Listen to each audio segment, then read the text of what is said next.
you will hear a university lecture by an environmental scientist talking about the global issue of microplastics, how they are formed, their effects on marine life, and potential solutions.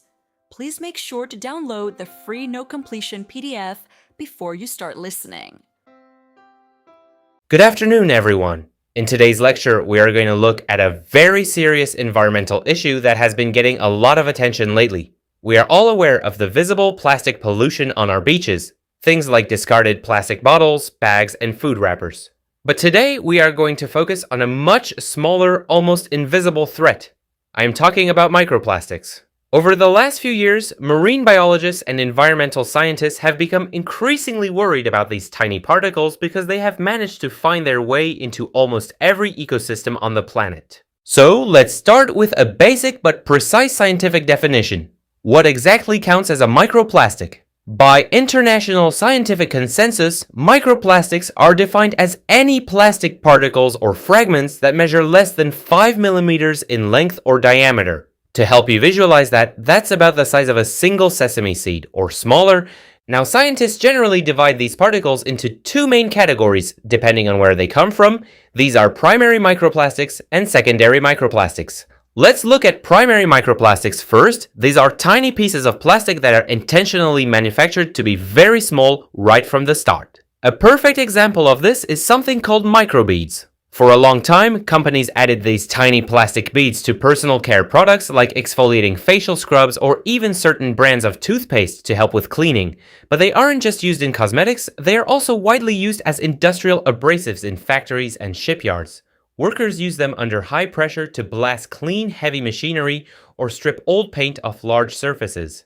Unfortunately, because these beads are so small, they easily slip through standard wastewater filters and flow directly into our local rivers and eventually into the sea. The second category is secondary microplastics, and these actually make up the majority of the plastic pollution in our oceans. Unlike primary microplastics, these do not start out small. Instead, they come from the breakdown of larger plastic waste items that humans have thrown away. Think of things like old plastic water bottles left on a beach, lost nylon fishing nets, or even the synthetic fabrics in our clothing. When these large items enter the ocean, they don't break down or disappear naturally like wood or paper do. Instead, they just break apart into smaller and smaller pieces. But what causes them to break apart? Well, the main trigger for this process is solar energy. Specifically, ultraviolet radiation from the sun hits the floating plastic items. Over time, this powerful UV light weakens the chemical bonds inside the plastic, making the material very brittle and fragile. Once the plastic is weak enough, the physical force of marine wave action takes over. The constant crashing of the waves mechanically cracks and fractures the brittle plastic into millions of tiny microscopic pieces. These fragments are so light that they can easily be carried across huge distances by ocean currents. Now let's move on to discuss why these microscopic fragments are such a terrible hazard for our environment. The core of the problem lies in the marine food web.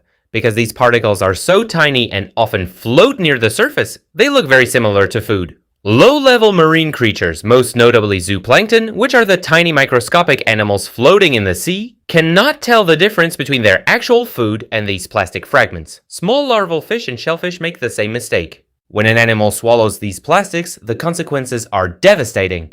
Plastic cannot be digested by an animal's stomach enzymes. As a result, the pieces stay inside the stomach, causing dangerous physical blockages in the creature's digestive system. This creates a very dangerous situation. It gives the animal a false sensation of fullness. The animal's brain tells it that its stomach is full, so it stops searching for real food. This lack of nutrition eventually leads to starvation and death. However, the danger isn't just a physical or mechanical one. It is also highly chemical. Microplastics have a unique property. They act like absolute sponges for chemicals. They easily absorb hazardous, long-lasting organic pollutants that have been floating in the ocean water for decades, concentrating them to very toxic levels. When a small creature eats a piece of plastic, these toxic chemicals are released into its body tissue. Then, when a larger fish eats that smaller creature, the toxins are transferred. As we move higher up the food chain, the concentration of these chemicals increases at every single level. This dangerous process is known as bioaccumulation, and it means that top predators, including humans who eat seafood, can end up consuming these concentrated toxins.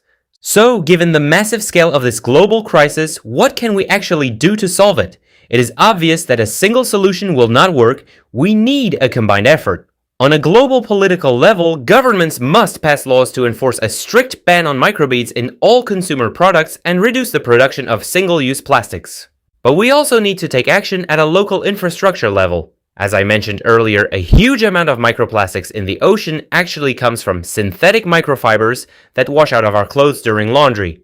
To stop this, local wastewater treatment plants must be upgraded with advanced filtration systems that are strong enough to trap these tiny fibers before the cleaned water is pumped back into our rivers. And finally, as individual consumers, we can make a difference simply by changing our shopping habits. By choosing natural textiles like cotton, linen, or wool instead of synthetic materials like polyester and nylon, we can significantly cut down on the amount of microplastics we release into the world's oceans. In next week's lecture, we will look at how microplastics are now affecting soil health and agriculture. All right, it is time to test your notes. Answer the following questions and check your score. Good luck!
That concludes today's listening session.